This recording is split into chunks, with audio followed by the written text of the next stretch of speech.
Hey guys, welcome back to the program. Welcome back to the Dee Time Love Show. And today you join me at one of my favorite watch dealers. I'm back at Vintage Gold Watches. Alan. Good to see you, Dee. Thank you for having me again. I mean, what can I say? I'm back again.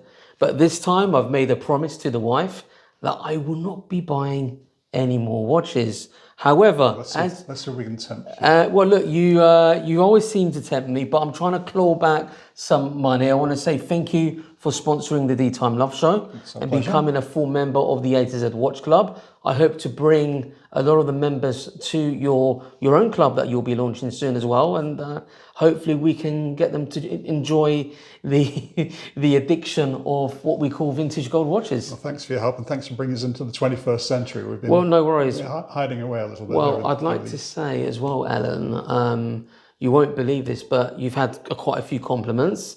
A few people find you interesting, and I had one viewer that called you the Le Professor of vintage watches in comparison to, you could say, Arsene Wenger from the football world. I know you're a Manchester United supporter, but at least you weren't compared to Sir Alex Ferguson. They may have not really understood what you're saying half the time, but. Yeah, I'm not the biggest football fan, but my parents were from Manchester, so it was City against United, and I remember the huge excitement back in the day. Fantastic, brilliant stuff. So I'm back again. I'm really here for my viewers, and as promised, I said, look, I'll be back to see what Alan has in store for us. What would you like to share with my audience today? So we're here to talk about dress watches. We brought some of our finest dress watches along today, these are the quintessential watches that you would love to wear for those fine dining occasions. So with a jacket, if you want the quintessential dining experience with a fine watch on your wrist, these are the kinds of watches I think you should be wearing. So what I can see here laid in front of me are 4 Patek Philippe Calatravas. So yeah, we're going down the Holy Trinity route today. We've got around a dozen in stock at the moment, but I thought we'd just bring the classic, the dress watches that stand out to me as I say, quintessential dress watch. And this is a rose gold variant, what I can see here. So this is a 1959 reference to 500 in 18 karat pink gold. This is a 34mm watch, and the great thing about this is not only is it pink gold, but it's got this beautiful original dial with a wonderful patina. So we always like the charm of original dial, but this one is particularly original and really clean, and a nice even patina. So just slightly warm, faded dial. It just tells the story of the passing years. And I love the indices as well. You've got the block and you've got the straight indices there. Yeah, so 3 and 9, fantastic. It's a charming design. So subsidiary seconds, stud and batten dial, very classic of its period. But a good size, and as I say, I think pink gold 50s Patek is really it's beautiful, and I love how the actual crown is flash in the actual case. Yeah, so beautifully done. So sunken crown, classic Calatrava lines, and what's the retail price of this? This one is currently listed at 12.5. I think 12.5. it's just been reduced, I think. So I think it's one of my favourite watches we have in stock right now. Amazing, fantastic. Well, guys, I have to say, rose gold, Mediterranean, bit of a holiday vibe. You're in a 5-star hotel. Your attire, the dress code is suited and booted for your fine dining, and you slip this on, and it just finishes off the combination of your suit. Stunning piece. Amazing, amazing. So then we have a couple of more modern pieces. So I noticed, yeah. So you've got a couple of Calatravas here. 90s watches. So 90. So these are modern classics, you would say, yeah? Yeah, so hobnail, this is a reference 3802, automatic. So unusual to find a vintage automatic watch at a reasonable price. This is listed at 15,000, just 14,950 at the moment. A 1995 watch, 34 millimeters, and just the hobnail 1990s watch. So white dial, Roman numerals with date, 30 jewel automatic movement. I think it's so. This watch comes with the original archive, extract from the archive, and some service paperwork, and just really, really great value for money, I think. Amazing, amazing. And it comes with that classic wild dial with that coined edge bezel, and just the case design is absolutely classic.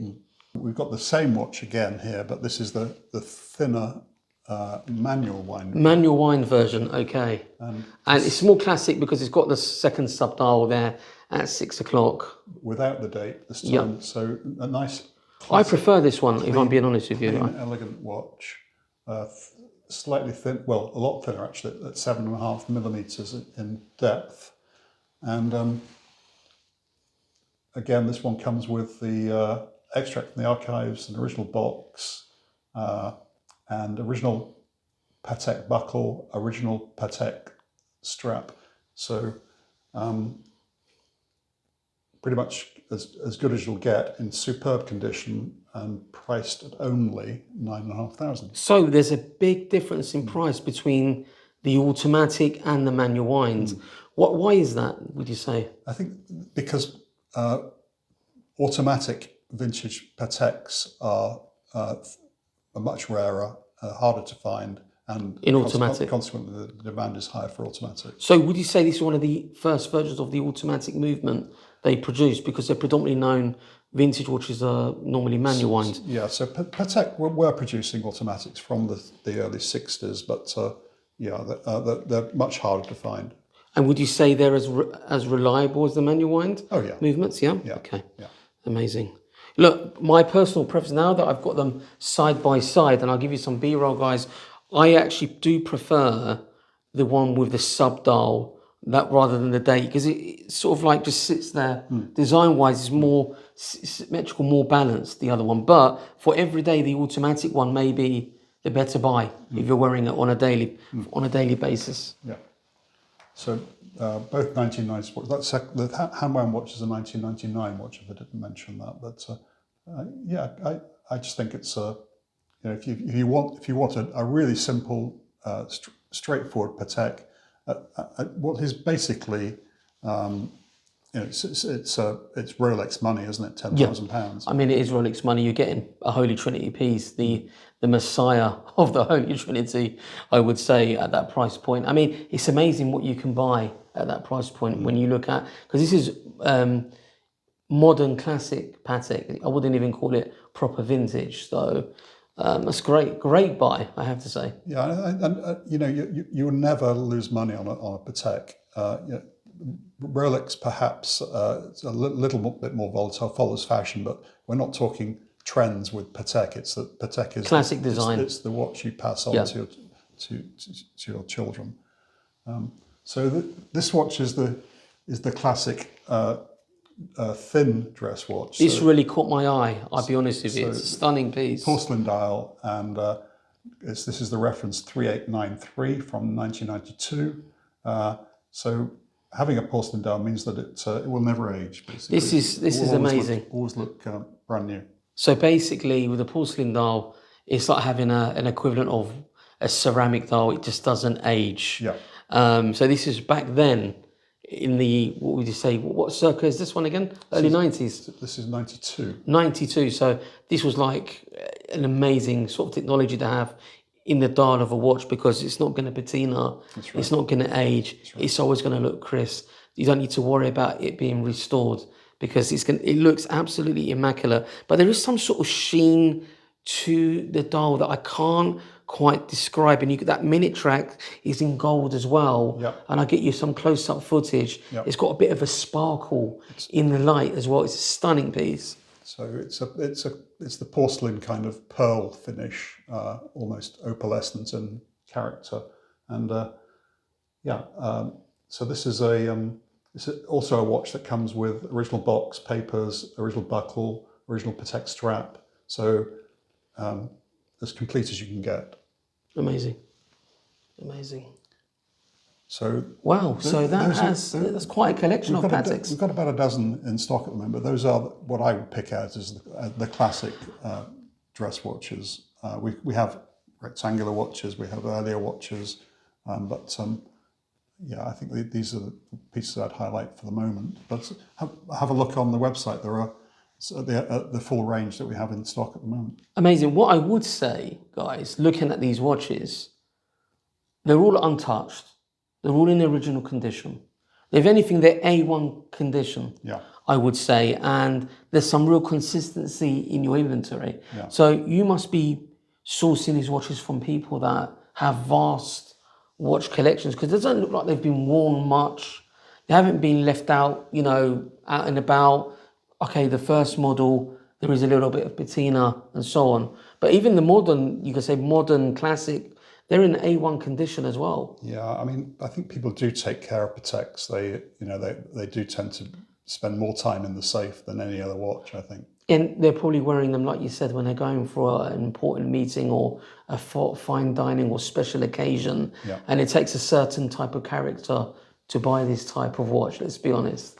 You're not going to get someone who's no offense to a doorman, but he's not going to be wearing a Patek Philippe Calatrava, because it probably won't last the night, It's perhaps like if you're buying the best, you're going to look after it, aren't you? Of course, no, it makes sense. It makes sense. 100%. Talking of the best, so often considered a step down from Patek is Vacheron, and yet Vacheron, This piece here, Vacheron have just as an equally fine reputation for the quality of their movements. Well, Vacheron are the oldest Holy Trinity brand. Yeah, so aren't they? They are the fathers, you could say, of that Holy Trinity. They're the oldest continually trading wristwatch brand still in existence. So, just so we get a bit of a comparison here, what is the price of this Vacheron in comparison to its equivalent in the Patek range? That particular watch, we were lucky enough to buy it's a 1942 watch with the caliber 453 hand-wound movement. So 18 karat gold. It's priced, believe it or not, at $4,950. $4,950 for a 1942. Oh my God! And there's no difference in the quality. And if anything, if you were to go back to that era, Vacheron, do you think they were above Patek back then? Well, they may have been. They were established before Patek, so Patek would have been following up and catching up quickly. But and we're on par. On par. They were hot on their tails. They were the competition. It was you're either buying. It's a bit like, are you buying a Ferrari or a Lamborghini? Yeah. Basically, it's a personal preference, I would have thought. But back then, it must have been very difficult, because looking at the design, there was no patent on the design, I take it, you know. So were they always producing this sort of round shaped watches? Vacheron, Vacheron are pretty much, well, we do see rectangular Vacheron, but Vacheron were very, very much the quintessential, classic dress watch design. So as you see there, a round case with subsidiary seconds. So that's pretty much probably during the 40s they were mirroring what Patek were doing with the reference 96 launched in the 30s, which we call the blueprint for the classic dress watch design. Amazing, amazing. Right then, Alan, what do we have next, sir? So another Vacheron. This is a 1944 watch with the teardrop lugs. Oh, I love teardrop lugs. Great, this is a real substantial size. What is this, 36, 37 mil? It's 35, so it feels bigger. A large watch for the period, but I think the teardrop lugs make it look right. Okay. a larger watch. It wears larger on the wrist. Right, because it gives you the illusion that it's a lot bigger because they come in more sort of closer to the actual case itself. Yeah, and it's a very thin, flat watch, so unusually large for 1944. So this is a reference, caliber V453, classic dress watch of the period with the subsidiary seconds dial and just the classic baton hour indices. Very high quality movement and beautiful condition again. I don't think you'd find better. And most importantly, what's the price of this? Yeah, sure. $750, so slightly more expensive. Well, I could have bought 2 Vacherons for the price of my Patek Philippe Calatrava. And I can say I own 2 Vacherons. Yeah, and the movements are equal quality, if not on par. I mean, look, I'll be totally honest. They look just as good as the Patek, even maybe arguably even slightly better design as well. Slightly more exclusive. People don't. Everybody knows of Patek, or most people do. Not everybody understands the quality of Vacheron, so slightly more exclusive. So, do you know what the modern name? Do they have a modern version of these watches now? So, for example, this watch has been re-released as a historics or heritage edition. Heritage edition, okay. Yeah. Because they didn't have names back then, did they? A lot of them were named afterwards. No, so... Marketing didn't exist as much back then, so...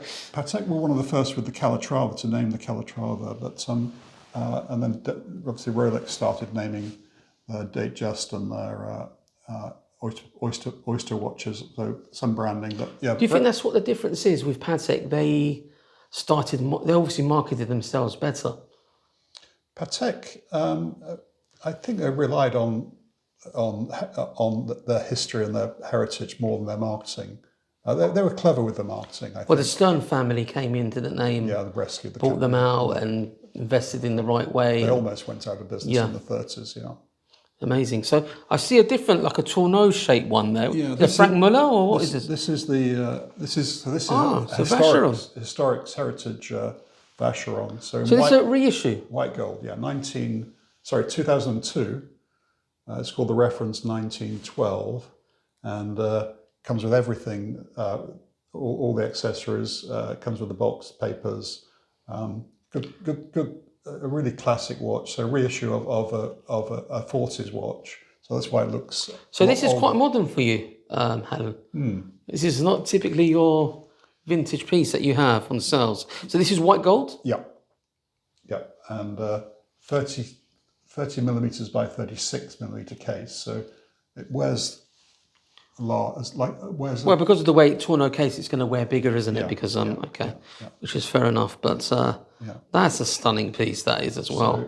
So, it's got the exploded dial, hasn't it? Yep. So that is the classic Frank Muller look. But this is perhaps where Frank Muller stole the look from Vacheron. Would probably, I'm sure. Yeah, so this is 1912. I haven't got the facts in front of you. 1912. So they were doing Tonneau cases in 1912. I wonder when Frank Muller started producing Tonneau cases, because they arguably are the founders of the Tonneau cases. Frank Muller, from what I understand. I don't know. Was it Cartier? Cartier, I would have suggested. Would have been Cartier, isn't it? Yeah. Would have been It would have been Cartier. Yeah.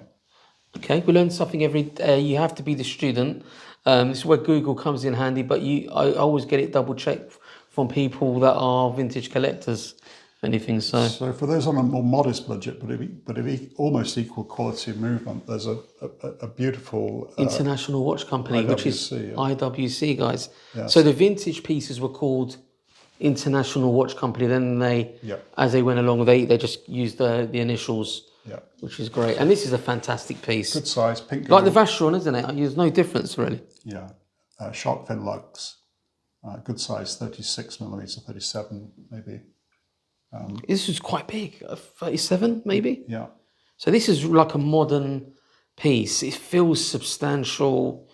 If you want to get your first vintage piece, I'm assuming if the Vacheron is that price, how affordable is this? This is a 3,750, I Wow, believe, something like that. let me just read, £3,750 for a solid 18 karat gold watch. Pink gold. Pink gold as well. Shark fin lugs, so that's the one that everybody wants. In 36, 37 millimeter. This is a bargain, I have to say, guys. Well, the movement was built to military spec, basically. It was developed. Manual winds? Yeah, developed during the Second World War. So really, really high quality. One of the finest handwear movements ever made. So how easy are they to service? Because I've had mixed reports. Some people say, oh, avoid. Some people say buy. I think modern IWC with complications are probably much harder to service. But this is a very simple, straightforward movement to service. And I can hear it ticking away. It's stunning. Angelic. You hear its soul, its heartbeat. It's alive and raring to go. And I actually prefer the old International Watch Company logo and font than the new IWC. Yeah. I don't like that, but this the font, everything about it. Very 50s. It's very classic, very retro-ish, beautiful, I have to say. Stunning piece. So what a lovely examples you have for us today. Yeah, I So mean, we buy the best we can find. We only buy the best we can find. We restore watches to high standards as and when that's required. All the Pateks here are in original condition, but perhaps I think this watch has possibly been restored. That looks brand new, so I suppose it may have been restored at some point, which is fair enough. But the price reflects that as well. Yeah.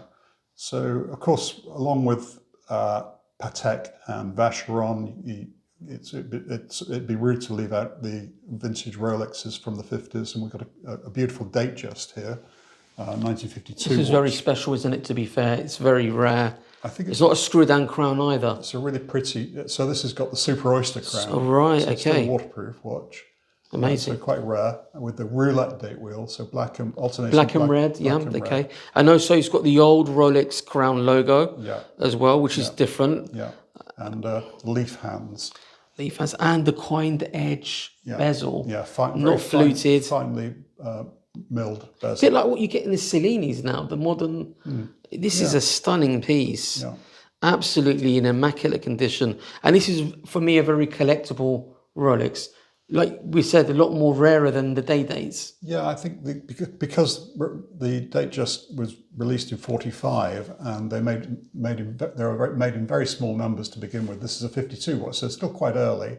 But the day date didn't really take off until the mid '50s, and so a much rarer watch. Beautiful, absolutely stunning. Equal size, 36 millimeters, so good. Still wearable in modern day. And this will appeal. Robust, waterproof. It's an amazing piece. Yeah. A great find. And what's the retail price of this? This is 12,750. 12,750. Wow. Yeah, so that's the reference 6105, and comes with a box, but not papers. We seldom see original paperwork on Rolex from this period. Amazing, stunning piece.